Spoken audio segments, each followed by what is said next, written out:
여러분에게 주시는 하나님의 말씀은 요한복음 11장 25절에서 27절 말씀으로 부활과 생명이신 예수님, 이러한 제목으로 하나님 말씀 선포하겠습니다. 오늘도 오직 예수님입니다. 부활의 기쁨이 크게 임하시기를 축복합니다. 기독교는 한 문장으로 얘기한다면 부활의 종교입니다.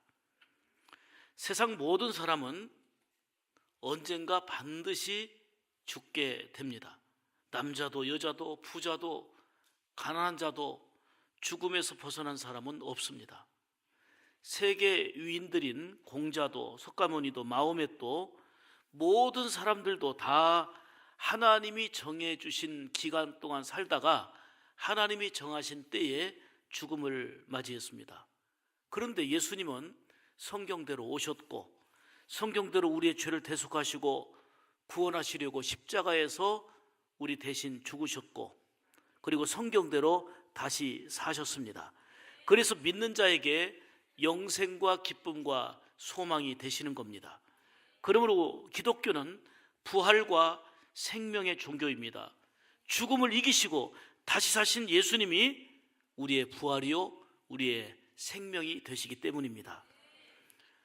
참 오늘 이 시대는 어둠과 죽음의 문화가 곳곳에 가득합니다. 겉으로는 화려하고 풍성해졌지만 본질적으로는 타락하고 그야말로 어두운 시대, 방탕의 시대가 되었습니다. 그래서 진노의 심판을 부르는 일들이 곳곳에서 빈번하게 일어나고 있습니다. 영국 의사인 헬럴드 쉬프맨이라고 하는 의사인데 이분의 별명은 죽음의 의사입니다. 왜냐하면 환자들이 죽어가는 고통을 당하잖아요. 산소 호흡기만 빼면 죽는데 마지막까지 너무 고통 속에 힘들게 사니까 환자는 물론이고 가족들이 동의해서 산소 호흡기 빼주십시오. 동의서를 받고 편안히 죽도록 하는 안락사를 시키는 의사였습니다. 그래서 그가 의사생활 23년 동안 215명을 안락사시켰습니다. 1년에 10명꼴입니다. 이 사실이 세상에 드러나면서 결국은 감옥에 구속이 됐는데 이 의사는 양심의 가책을 받고 결국은 자살로 생을 마감합니다. 요즘에 인터넷 사이트 중에 자살 사이트가 있습니다. 내가 죽기는 죽어야 되겠는데 내가 어떻게 죽을지 모르니 내가 자살하는 것을 도와주십시오 해가지고 그 자살을 돕는 비용을 200만 원씩을 준답니다. 200만 원 주고 편히 죽게 도와달라고 하면서 동반 자살 등등이 많이 일어나고 있습니다. 여러분, 세상에서 가장 귀한 게 뭡니까? 생명입니다. 모든 것을 다 가져도 목숨을 잃으면 아무 소용없습니다. 그래서 무엇보다도 생명을 살리는 것이 가장 우선시 되어야 되는 거지요. 그게 가장 복된 일이기 때문입니다. 육신의 생명은 물론이고 영적인 생명을 살려야 됩니다. 그래서 우리는 부지런히 복음을 전하는 거 아닙니까? 예수님의 부활의 기쁨을 간직한 신앙으로 우리의 주가 되시고 우리의 그리스도가 되시는 예수님을 전하고 또 전하는 거 아니겠습니까? 그런데 세상은 살리는 문화가 아니라 이렇게 죽이는 문화가 되고 있습니다. 죽어가는데 도움을 주는 이런 일들이 많이 있단 말입니다. 그러나 우리 부활하신 주님은 한마디로 생명을 주신 분이고 생명을 살리는 분이십니다. 영원히 죽을 수밖에 없는 죄인된 우리를 살리려고 십자가 지셨습니다. 그리고 다시 사신 부활로 우리에게 영원한 삶을 살게 하십니다. 이것은요 그 누구도 흉내낼 수 없는 오직 부활의 주님을 통한 은총인 줄 믿습니다.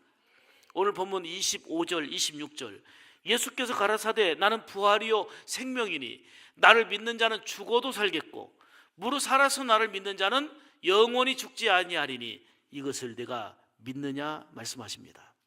여러분, 내가 믿느냐 하시는 주님의 물음 앞에서 여러분들은 뭐라 대답하시겠습니까? 예수님이 부활이요 예수님의 생명이심을 믿습니다. 이 고백이 저와 여러분의 고백이 되기를 원합니다. 오늘 본문은 병들어 이미 죽은 지 나흘이나 된 나사로를 예수님이 살리신 내용입니다. 우리는 여기서 사랑하는 사람도, 그리고 전혀 우리가 알지 못하는 사람도 누구나 병들 때가 오고 죽을 때가 있다는 것입니다.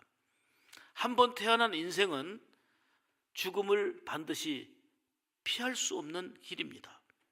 그러므로 우리가 하루를 산다는 것은 죽음과 점점 가까워지는 삶을 살고 있다, 이리 볼 수 있습니다. 정말 지혜로운 인생은 죽음이 있다는 것을 아는 것이고 그 죽음을 준비하며 사는 인생, 이게 바로 지혜로운 인생 아니겠습니까? 이런 사람은 되는 대로 막 살지 않습니다. 함부로 살지 않습니다. 세월을 아낍니다. 삶을 더욱더 뜻있게 살아갑니다. 오늘 성경을 보면 죽은 지 나흘이나 된 나사로는 예수님이 사랑하시는 자였다, 이렇게 말씀합니다. 그가 죽었다는 소식을 예수님이 들었어요. 예수님이 그의 집에 가려고 하니까 제자들이 만류합니다. 주님 얼마 전에도 유대인들이 선생님을 돌로 치려고 했지 않습니까? 그런데 왜 그리로 다시 가려고 합니까? 하고 말렸습니다. 그러자 예수님께서 이렇게 말씀하십니다. 11절에 우리 친구 나사로가 잠들었도다. 그러나 내가 깨우러 가노라, 이렇게 말씀하셨어요. 제자들은 예수님의 말씀 듣고 주여, 나사로가 차라리 잠들었으면 괜찮겠습니다. 잠든 게 아닙니다. 죽었습니다. 그 얘기죠. 예수님이 하신 말씀을 제자들도 잘 이해하지 못했던 것입니다. 성경에는 죽은 자들을 잠자는 자들로 표현한 경우가 많습니다. 왜 그랬을까요? 다시 잠자고 나면 일어나잖아요. 부활이 있다는 걸 얘기하는 거예요. 그래서 죽음을 잠자는 자다라고 표현한 거예요. 오늘 나사로의 죽음을 잠들었다 말씀했고요. 또 사도행전 7장에 보면은 스데반이 돌에 맞아 순교했을 때에 잠들었다고 얘기하셨고요. 고린도전서 15장 18절에 보면은 그리스도 아래에서 잠자는 자들이라고 말씀하고 있고요. 데살로니가전서 4장 15절에도 우리가 예수께서 죽으셨다가 다시 살아나심을 믿을진대 이와 같이 예수 안에서 자는 자들도 하나님이 그와 함께 데리고 오시리라, 이렇게 말씀했어요. 성경 곳곳에 죽음을 잠잔다라고 표현합니다.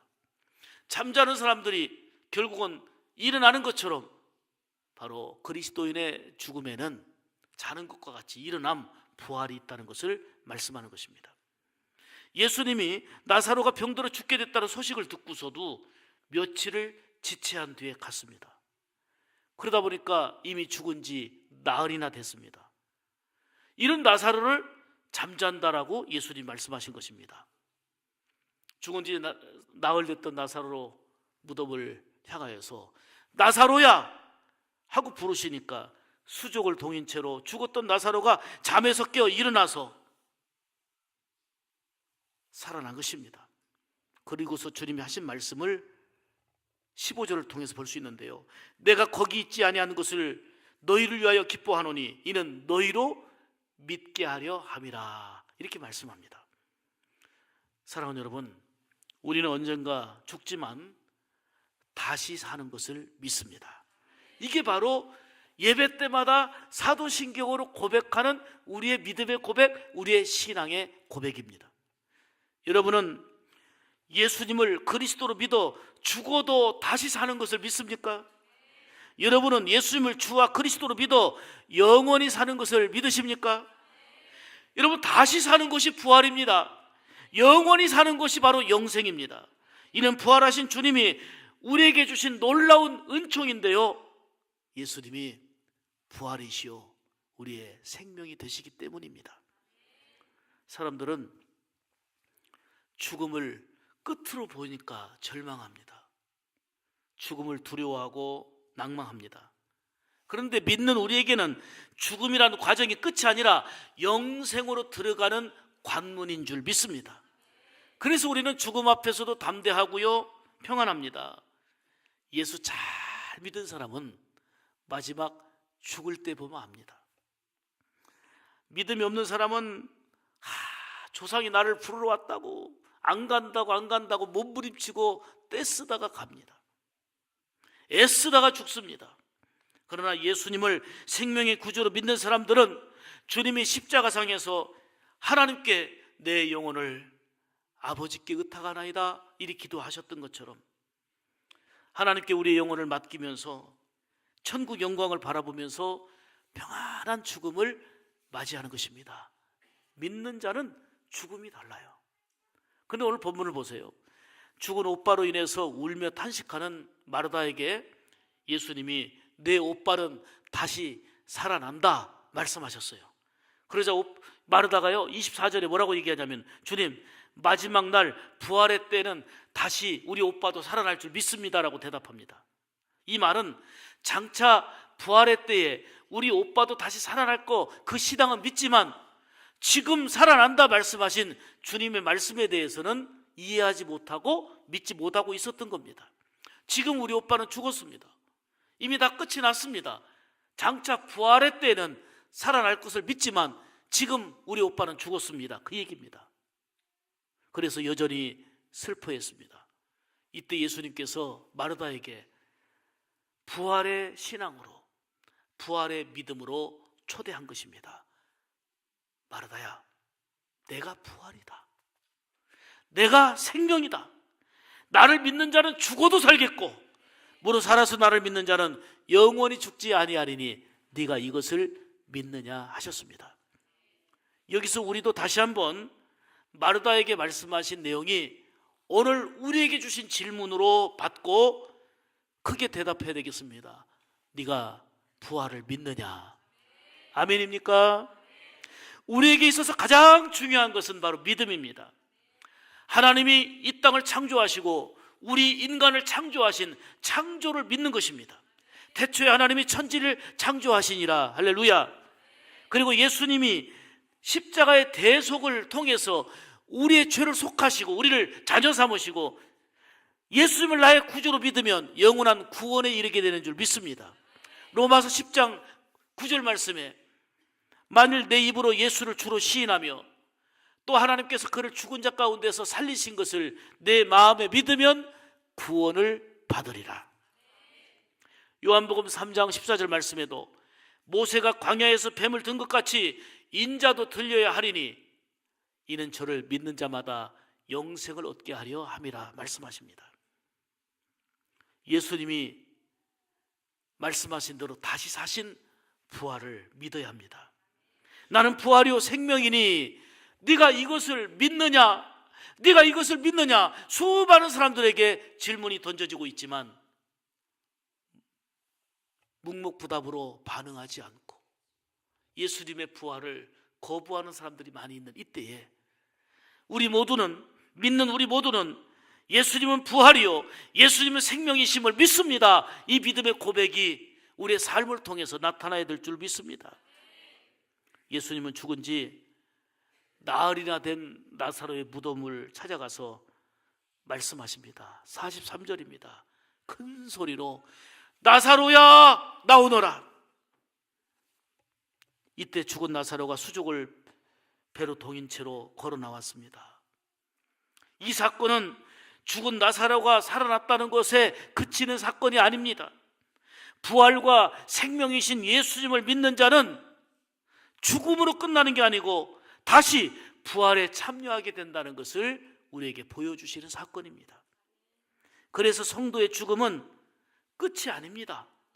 천국을 향한 새로운 시작, 이게 바로 믿는 자가 맞이하는 죽음입니다. 그래서 요한계시록을 통해서 말씀하시기를 주 안에서 사는 자가 복이 있습니다마는 주 안에서 죽는 자가 복이 있다 그랬어요. 우리 주님께서는 우리에게 믿음을 요구하십니다. 부활과 생명이신 예수님을 온전하게 믿으라는 것입니다. 사랑하는 여러분, 오늘 새벽에도 말씀드렸습니다마는 예수님의 부활을 여러분 아십니까? 대답이 없어요. 예수님 부활을 아십니까? 여러분, 예수님의 부활을 아는 것만 갖고는 역사가 나타나지 않습니다. 예수님의 구원이심을 아는 것 갖고 역사가 나타나지 않습니다. 세상 많은 사람들이 예수님의 부활이심을 압니다. 예수님이 구원이심을 압니다. 심지어는 악한 마귀도 예수님을 부활하신 주님으로 알았습니다. 그러면 마귀가 예수님을 부활하신 주님을 알았기 때문에 구원받았습니까? 아닙니다. 우리가 지식적으로 아는 것 갖고는 역사가 나타나지 않습니다. 부활하신 주님을 내가 믿어야 합니다. 믿을 때 역사가 일어나는 것입니다. 아멘입니까? 부활을 믿고 그 부활하신 주님이 2000년 전에 일어난 사건으로 끝나는 게 아니고 지금 현재 나의 삶 가운데 부활하신 주님과 동행하며 살아야 되는 것입니다. 이것이 바로 부활신앙으로 살아가는 것이고 신앙생활의 능력입니다. 죽음이 끝이 아니라 다시 사는 부활, 영생이 있다고 하는 것을 생각할 때 우리는 궁극적인 소망을 갖게 됩니다. 절대적인 소망을 갖게 됩니다. 죽음이 끝이 아니고 천국을 향한 새로운 관문, 새로운 출발이라는 것을 알면 우리의 삶의 이유와 목적이 달라집니다. 땅에 매여 살지 아니하고 이 땅에 살지만 위의 것을 생각하고 위의 것을 바라보라 하시는 것처럼 위를 바라보며 사는 존재가 되는 것입니다. 이것은 예수 믿는 자들에게 주어지는 절대적인 은혜와 소망이기 때문입니다. 어느 날 그 3대 독자를 잃어버린 한 어머니가 있었는데 당시 석가모니에게 찾아가서 우리 죽은 아들을 좀 살려달라고 부탁을 했습니다. 애원을 했습니다. 석가모니는 물끄러미 애원하는 어머니를 쳐다보다가 이렇게 조건을 내걸었습니다. 부인, 내가 당신의 죽은 아들을 살려드리겠습니다. 그런데 한 가지 조건이 있습니다. 예, 그 조건이 무엇입니까? 부인은 이 동네에 들어가서 지금까지 죽음의 고통을 한 번도 당해보지 않은 사람 집을 찾아서 거기서 겨자씨 하나를 구해오시오. 한 번도 죽음이라는 것을 보지 못하고 죽음이라는 것을 경험하지 않은 그 가정 안에서 겨자씨 하나를 가져오십시오.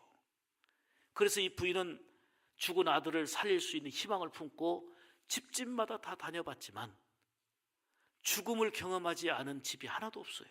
어떤 집은 할아버지가 돌아가셨고 어떤 집은 조카가 죽었고 죽음이 없는 집이 없어요. 다 죽음이 있습니다. 집집마다 다녀봤지만 그 수고는 헛되었습니다. 다시 돌아와서 석가모니에게 말합니다. 겨자씨를 제가 구할 수가 없었습니다. 이때 고백하자 석가모니는 그렇지요. 죽음의 비애라고 하는 것은 지금 아주머니에게만 있는 게 아니고 모든 집, 모든 인생에게 다 임하는 것인데 그대의 아들이라고 왜 죽음을 당하지 않겠습니까? 죽음을 받아들이십시오. 내가 더 이상 어떻게 할 수 없습니다. 라는 얘기입니다. 석가모니는 죽음의 문제를 자신의 죽음의 문제도 해결하지 못하고 바로 무덤에 묻혀 있습니다. 사람은 죽어서 땅에 묻힙니다. 석가모니는 인도 능수 해안에 묻혀 있습니다. 마호멧은 사우디아라비아의 메카에 묻혀 있습니다. 공자는 중국 장평양에 묻혀 있습니다. 지금까지 그 무덤에서 나오지 못했습니다. 거기서 썩었고 거기서 흙이 되었습니다. 중국은 천안문 광장 한쪽에 모택동에 미이라를 안치하고 자랑하고 있습니다. 구소련은 붉은 광장 한쪽에 레닌의 미이라 시신을 보여주면서 국부라고 자랑하고 있습니다. 그런데 우리 예수님은 무덤이 없습니다. 비어 있습니다. 무덤은 있는데 무덤은 비어 있습니다. 왜요? 다시 살아나셨기 때문입니다. 기독교는 산자의 종교입니다. 부활의 종교입니다. 죽었으나 다시 사는 부활, 영생, 이게 바로 기독교의 특수성이고 예수님께서 부활이요 생명이신 예수님께서 우리에게 주신 놀라운 은총입니다. 사랑하는 여러분, 예수님은 오늘도 우리의 부활의 그리고 생명의 주가 되십니다. 부활의 믿음으로 우리가 이 땅에서 기쁨으로 승리하며 살아가시기를 축복합니다. 부활의 믿음으로 매 순간 여러 가지 많은 일들을 만나지만 주님과 동행하며 주님과 더불어 살아가기를 주의 이름으로 축복합니다. 부활의 믿음으로 주님과 함께하면서 힘껏 부활의 주님을 전하고 생명을 살리는데, 부활의 복음으로 생명을 일으키는데 함께 동참하는 성도들의 삶이 되어야 될 줄 믿습니다. 오늘 이 시간 우리에게 주님은 마르다에게 물으셨던 것처럼 이렇게 말씀하시고 물으십니다. 내가 부활이다. 내가 생명이다. 나를 믿는 자는 죽어도 살겠고 무릇 살아서 나를 믿는 자는 영원히 죽지 않는다. 이것을 네가 믿느냐? 예, 믿나이다.